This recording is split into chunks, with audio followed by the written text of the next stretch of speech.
Hey guys, welcome back to your channel divine messenger. तो उम्मीद करती हूँ आप सभी लोग बहुत अच्छे होंगे और मस्त होंगे, स्वस्थ भी होंगे। और जो दो मैसेज की मैं बात कर रही थी, तो पहला मैसेज तो आप लोगों को पहुँच चुका होगा पहली वीडियो के माध्यम से।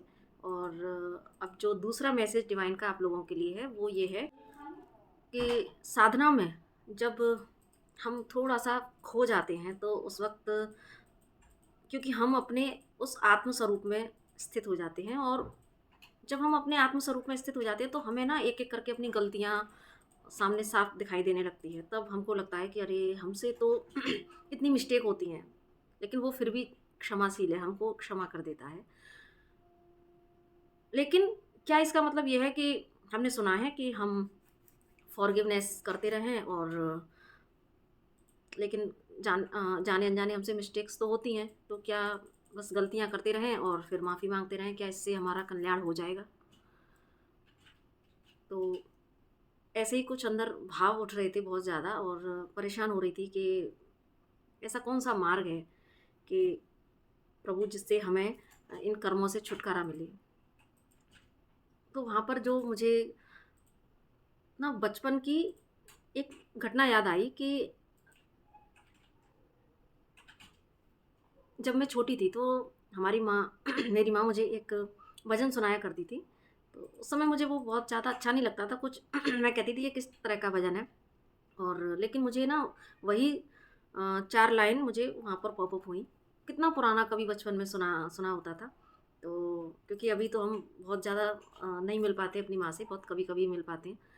तो लेकिन वो घटनाएँ बचपन की याद आती हैं। तो उसमें एक जो भजन था वो था कि हे पूरन परमात्मा, पापों का कर दो खात्मा, सुखी रहें सब आत्मा, सभी बने धर्मात्मा। तो मैंने कहा ये मुझे क्यों इतना पुराना याद आया? तो वहाँ पर जो मुझे इनसाइट मिली वो ये कि यूँ तो हमें अपने कर्मास पर चेक रखना चाहिए हमेशा।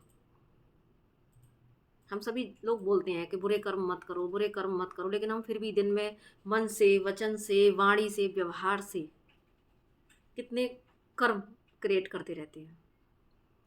तो अपने कर्मास को कंप्लीटली हील करने के लिए, अपने कर्मास से कंप्लीटली मुक्त होने के लिए,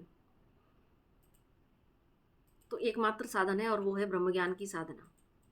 क्योंकि ब्रह्म ज्ञान की साधना से ही वही एक मात्र, यानी जिसको हम यहाँ शब्दों पर आप नहीं जाइएगा कि ब्रह्म ज्ञान का मतलब कुछ भारी भरकम ज्ञान है या क्या है। यहाँ पर कहने का भाव है, ब्रह्म ज्ञान का मतलब है उस ईश्वर का अपने घट के भीतर साक्षात्कार कर लेना, उससे एकाकार कर लेना। क्योंकि जब हम उस साधना की गहराई में उतर जाते हैं तो साधना से हमारे कर्मास क्लींज होते हैं, पास्ट बर्थ के सारे और इस बर्थ के भी, और हमको वो इंसाइट मिल रही होती है कि जहाँ हम सोच समझ कर कर्मा करते हैं। क्योंकि अगर मोक्ष की जर्नी का मतलब क्या होता है, मोक्ष की जर्नी का मतलब ये नहीं है कि हमने सिर्फ अपने पुराने बैड कर्मास को क्लींज कर दिया। मोक्ष की जर्नी का मतलब होता है खुद को कंप्लीटली कर्मा से ही खाली कर लेना। ना लेने वाले कर्मा हो, ना देने वाले कर्मा हो। मतलब कि हम अपने बुरे कर्मास पर तो चेक रखते हैं, मान लो कि हमें बुरा कर्म नहीं करना है, लेकिन मोक्ष तक जाने का रास्ता इससे भी गुजरता है कि हमारे पास कर्मा का बैलेंस हो। ऐसे भी कर्मा हमारे पास ना हो जो कि जिसमें कि आपने लोगों के साथ बहुत अच्छाई की, लेकिन अब आपका जो अच्छाई का जो खाता है वो लोगों के ऊपर चढ़ा हुआ है। तो वो भी कई बार बैलेंस करने के लिए ना भगवान हमें दुःख की परिस्थिति में भी उसमें भी दुःख की परिस्थिति में डाल देता है। क्योंकि मुझे इससे एक घटना याद आई कि एक लेडी, एक लड़की थी। तो मुझे पता नहीं याद आ रही है ये मैंने कहाँ सुनी है, मुझे नहीं पता है, याद नहीं आ रहा इस समय, लेकिन एक घटना ज़रूर याद आ रही है कि एक लड़की ने अपनी माँ के लिए पूछा था कि भगवान से कि भगवान, उसकी माँ का ना एक्सीडेंट हो गया था, तो उनके जो है हड्डी-वड्डी टूट गई थी, तो वो प्लास्टर चढ़ के और पड़ी हुई थी, लोग उनकी सेवा कर रहे थे। तो उसने पूछा भगवान से कि भगवान, मेरी माँ तो इतनी साध्वी किस्म की है कि उन्होंने जीवन में हमेशा लोगों की हेल्प की है, अच्छा किया है, और मैंने अपनी माँ को सिर्फ़ और सिर्फ़ लोगों की सेवा करते हुए देखा है, किसी के लिए कुछ गलत बोलते हुए नहीं देखा। तो लेकिन मेरी माँ के जब कर्म इतने अच्छे हैं, तो मेरी माँ को आज इस दुःख से क्यों गुज़रना पड़ रहा है? क्यों वो बिस्तर में पड़ी हुई हैं? क्यों परेशान हैं इतनी? तब वहाँ पर भगवान ने उनको ये इंसाइट दी, भगवान ने बोला कि तेरी माँ ने बहुत अच्छा किया, लेकिन उसकी अच्छाई इतनी ज़्यादा बढ़ गई थी कि उसके अब अच्छे वाले जो कर्म थे ना, उसका मोक्ष का टाइम आ गया था। अब जब उसका मोक्ष का टाइम आया, जब उसके उसके खाते को, उसके आकस्मिक रिकॉर्ड को देखा गया, तो लेकिन उसके पास अच्छाई का इतना एक ना खाता स्टोर हो गया था कि वो बैलेंस नहीं था। अब लेकिन मोक्ष के लिए तो यानी कि भगवान में समाने के लिए आपको पूरी तरह खाली हो जाना पड़ेगा, क्योंकि मनुष्य कर्मा से बंधा हुआ है। लेकिन जब आपको उसी प्रकाश की उस बूंद में कन्वर्ट होने के लिए आपको, यानी कि आपको ईश्वर में जाने के लिए आपको पूरी तरीके से लाइट हो जाना है। क्यों हम कहते हैं कि हमको वाइट लाइट में कन्वर्ट होना है? क्योंकि आप बिल्कुल लाइट का मतलब आप बिल्कुल खाली हो, बिल्कुल हल्के हो। लेकिन यहाँ पर आपकी माँ के पास कैसे कर्मा थे? अभी लेने वाले कर्मा बाकी थे।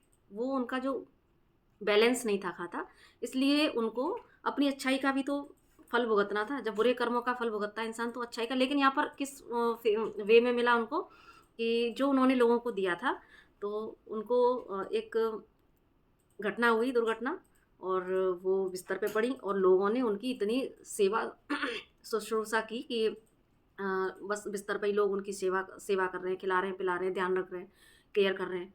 तो उनको भी अच्छा लगा और वहाँ पर उनके कर्मा बैलेंस हुए। तो इस तरह की एक विचित्र घटना भी मुझे याद आई कि मैंने सुनी थी कभी। तो ऐसे भी होता है, यानी कि मोक्ष तक पहुँचने के लिए हमको बिल्कुल खाली हो जाना है। तो हम बात कर रहे थे कि हाँ, कि एक तो ज़रिया ये है कि क्या माध्यम है कि हम उस ध्यान की गहराई में उतरकर और अपने कर्मास को क्लींज कर सकते हैं। और दूसरा, जब अगर हम इतने ध्यान में गहरे नहीं उतरे हैं अभी, तो हम बिगिनर्स हैं, या क्योंकि जब हम ध्यान की बहुत गहराई में उतर जाते हैं तो ऑटोमेटिक हम इस अवेयरनेस में हो जाते हैं कि हमको कहाँ किस तरीके से रिएक्ट करना है, कैसे हमको कर्मा से बिना बंधे हुए कर्म करने हैं, ऐसे कर्म करने हैं जो बंधन का कारण ना बने। अब लेकिन जब हम इस स्टेज पर अभी नहीं पहुँचे हैं, और फिर भी अगर हम उसको और प्रैक्टिस में भी डालना चाहें, तो एक तरीका और बताया कि वो जो मुझे लाइन वहाँ पर याद आई बचपन की, कि हे पूर्ण परमात्मा, पापों का कर दो खात्मा। हम इस तरीके से प्रार्थना करें, क्योंकि पूर्ण वो है। हे प्रभु, हम अपूर्ण हैं। हम पूर्ण कब बन सकते हैं? जब हम उस साधना की गहराई में उतरेंगे। तो हम तो अपूर्ण हैं अभी, और पूर्णता के यात्रा पर चल रहे हैं, लेकिन आप पूर्ण हो। तो हम अभी अगर हम उस पूर्णता तक पहुँचे नहीं हैं, तो हमसे जो डेली टू डेली लाइफ में जो कर्माज होते हैं, मन से, वचन से, वाणी से, व्यवहार से, तो आप प्लीज़ हमारे उन कर्मों का नाश करो, बुरे कर्मों का नाश करो। ऐसी प्रार्थना हम डेली टू डेली लाइफ में कर सकते हैं। कर्मा क्लींज करने का मुझे ये सबसे अच्छा वहाँ पर तरीका डिवाइन ने बताया कि हम अपने लिए प्रार्थना करें। और दूसरा, सभी बने धर्मात्मा और सुखी रहे सब आत्मा। एक तो हमने प्रार्थना की अपने लिए कि हमसे जो भी कर्माज होते हैं, तो उनको लिए आप हमें माफ़ करें, सच्चे दिल से हम प्रार्थना करें। और दूसरा,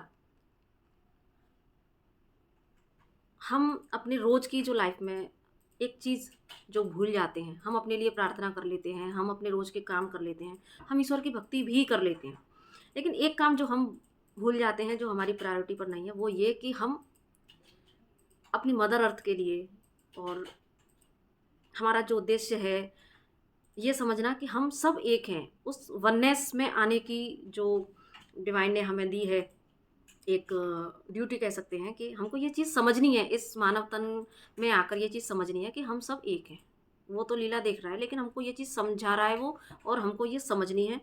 तो हम क्या करते हैं ना, कि हम सिर्फ अपने लिए प्रार्थना कर लेते हैं, हमने सारी सारी चीज़ें कर लेते हैं, लेकिन हम कभी दूसरों के लिए प्रार्थना नहीं कर पाते।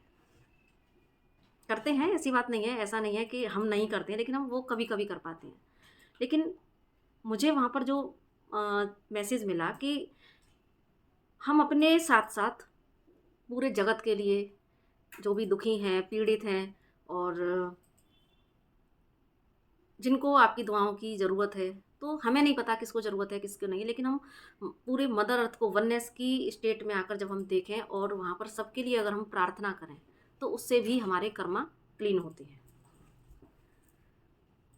तो ये कुछ इम्पोर्टेंट मुझे वहाँ पर मैसेज मिला कि इन 2 माध्यम से हम अपने कर्मास को क्लींज कर सकते हैं। अपने लिए प्रार्थना करें कि हमें हमारे कर्मों से मुक्त करें, हमें वो रास्ता दिखाएँ जिस रास्ते पर चलकर हम उन अपने कर्मा को बैलेंस कर पाएँ। क्योंकि आत्म साक्षात्कार ही एक ऐसा रास्ता है जहाँ पर आपके पास ना देने वाले कर्मा होते हैं, ना लेने वाले कर्मा होते हैं, और वो कर्मा बैलेंस होते हैं। और ये आपके ऊपर डिपेंड करती है कि आप कितनी गहरी साधना कर पाते हैं और साधना के बाद में, और क्या आप इसी बर्थ में अपनी साधना पूरी कर सकते हैं। क्योंकि जब आप साधना करते हैं तो आपके सारे कर्माज आपके सामने भी आते हैं, एक एक करके सरफेस पर आते हैं, और फिर जब आप एक बार सरेंडर कर देते हैं तो वो डिवाइन सारे कर्माज बैलेंस खुद करा लेते हैं। इसीलिए ब्रह्म ज्ञान को मोक्ष का द्वार कहा गया है। और दूसरा जो वहाँ पर टूल बताया गया वो कि हम अपने साथ साथ सभी लोगों के कल्याण के लिए, सभी लोगों की हीलिंग के लिए, सभी लोगों के लिए और प्रार्थना करें। तो ये मुझे वहाँ पर चैनल हुआ मैसेजेस। तो आई होप आप सभी को अच्छा लगा हो। अगर अच्छा लगा हो तो प्लीज़ लाइक, सब्सक्राइब और शेयर ज़रूर से कीजिएगा। और वही, आप डिवाइन को थैंक यू ज़रूर बोलिएगा। लोगों की मदद करना, लोगों के लिए प्रार्थना करना और अपने लिए भी प्रार्थना करना कि हमें उस पाथ से जोड़ें जिस पाथ पर चलकर हम अपने जीवन के सही उद्देश्य को समझ पाएँ, अपने इस मानव तन में आने के उद्देश्य को समझ पाएँ और उस रास्ते पर चल पाएँ। तो इसी के साथ नमस्ते।